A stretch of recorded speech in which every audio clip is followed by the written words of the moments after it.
Glosarios, diseño y gestión. Bienvenidas y bienvenidos a esta descripción del diseño y la gestión de los glosarios. La diversidad de glosarios que nos ofrece Moodle puede ser clasificada conforme a distintos criterios. Según su formato y finalidad, el glosario puede ser un diccionario clásico con una lista de definiciones breves o un pictodiccionario con palabras seguidas simplemente de una foto, dibujo o gráfico. También puede presentar la forma de enciclopedia, con entradas seguidas de artículos más o menos extensos, con imágenes, vídeos, audios, enlaces. Puede adoptar la forma de base de datos, para que el alumnado publique archivos con sus tareas o trabajos finales, o bien para desarrollar actividades en las que el alumnado dé a conocer cualquier otro tipo de información al resto del grupo. Finalmente, el glosario puede tener la forma de preguntas frecuentes. Según su jerarquía en el curso o aula, el glosario puede ser principal, solo uno por curso y solo editable por él o la docente, o puede ser secundario, cuyas definiciones pueden exportarse al principal. En tercer lugar, según el protagonismo en su elaboración, el glosario puede ser elaborado por él o la docente para presentar alfabéticamente los términos más significativos de su materia y ponerlos a disposición del alumnado. Pero el glosario también puede ser colaborativo, es decir, realizado por el alumnado y convertirse así en una herramienta perfecta que invite a la participación y a la cooperación. Existe una opción intermedia, el glosario definido por él o la docente, para que el alumnado comente, complete o enriquezca las definiciones. Así pues, pasemos al diseño de un glosario. Situados en nuestra aula, añadimos una actividad o un recurso. Seleccionamos glosario y agregar. Le damos un nombre. Describimos el contenido del glosario y en tipo de glosario elegimos si es principal o secundario. Pasamos así a la primera parte del diseño del glosario propiamente dicha, el diseño de las entradas. La opción estado de aprobación por defecto debe ser bien entendida, pues su formulación no es nada intuitiva. Si elegimos no, la entrada redactada por el alumnado no se publica hasta que el profesorado la apruebe. Si elegimos sí, la entrada se publica y es visible directamente para todo el grupo. Permitir editar siempre exige introducir un par de aclaraciones. El alumnado solo puede editar las entradas de las que es autor.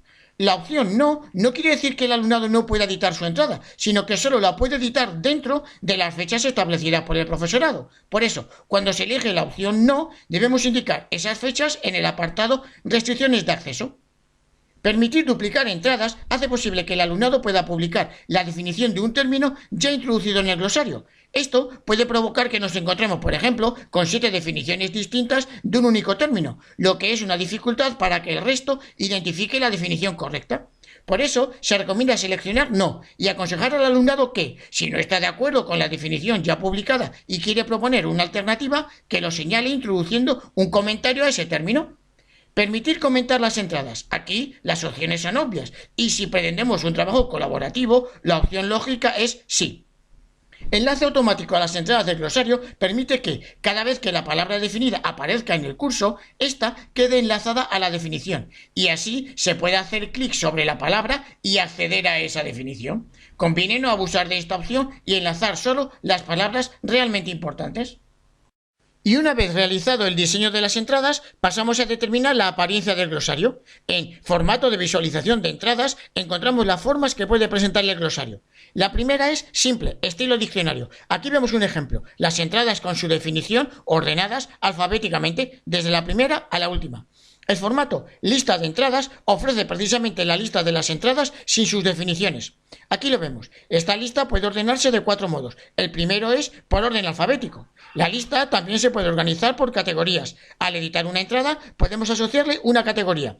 Aquí aparece la opción de ver todas las categorías y por eso aparecen todas las entradas agrupadas según la categoría que le hemos asociado. Estas categorías, que aquí son ética y valor, también se ordenan alfabéticamente. Si en lugar de todas las categorías seleccionamos, por ejemplo, la categoría valor, entonces la lista se reducirá a las entradas que están asociadas a esa categoría.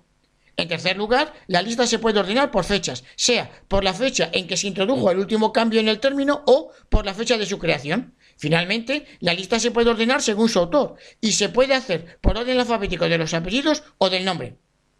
Para acceder a la definición de las entradas de la lista, tenga la organización que tenga, solo hay que hacer clic sobre el término. El formato FAQ o Preguntas frecuentes permite convertir la entrada del glosario en la pregunta y la definición en respuesta. Si elegimos este formato, Moodle introduce automáticamente los términos pregunta y respuesta. El formato enciclopedia hace posible introducir entradas acompañadas de artículos más o menos extensos junto a material complementario, imágenes, vídeos, audios, enlaces. En este formato siempre aparece el nombre del autor o autora y la fecha de creación. La opción continuo sin autor es igual que la simple estilo diccionario, con la diferencia de que nos ofrece la posibilidad de organizar las entradas por categorías y fechas. El formato completo sin autor es igual que el anterior, pero junto a la definición del término encontramos la última fecha de modificación de la entrada. Finalmente, completo con autor es igual que el anterior, pero al dato de la última fecha de modificación, Moodle añade el nombre del autor o autora. El formato de visualización durante la aprobación es el diseño que queremos darle al glosario cuando lo estemos revisando para determinar si la entrada se va a publicar. Este formato no tiene que coincidir con el formato definitivo del glosario, no obstante, las opciones son las mismas que para la versión definitiva.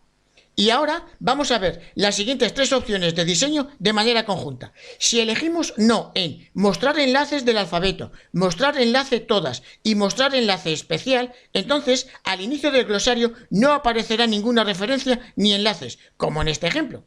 Si elegimos que sí queremos mostrar enlaces al alfabeto, entonces al inicio del glosario nos aparecerá el alfabeto para poder ir directamente a las entradas que empiecen por esa letra. Si además elegimos que sí queremos mostrar el enlace todas, entonces al alfabeto se añade el enlace todas, que nos ofrece la lista completa de entradas y definiciones.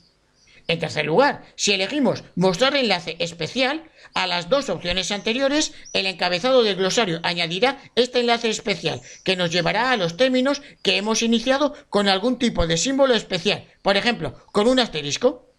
La finalidad de este procedimiento es poder hacer una selección de términos del glosario que sean especialmente importantes y permitir que el alumnado acceda a ellos directamente, haciendo clic en especial. Obviamente, para utilizar esta opción debo disponer de entradas redactadas con algún símbolo especial. En último lugar, la opción permitir vista de impresión hace posible que el alumnado pueda tener una versión imprimible del glosario. Independientemente de lo que elijamos, esta opción siempre está presente para el profesorado. Si elegimos sí, el alumnado encontrará en el encabezado del glosario el enlace versión para imprimir y al hacer clic accederá a dicha versión, que podrá imprimir en formato PDF haciendo clic en el enlace imprimir. Gracias.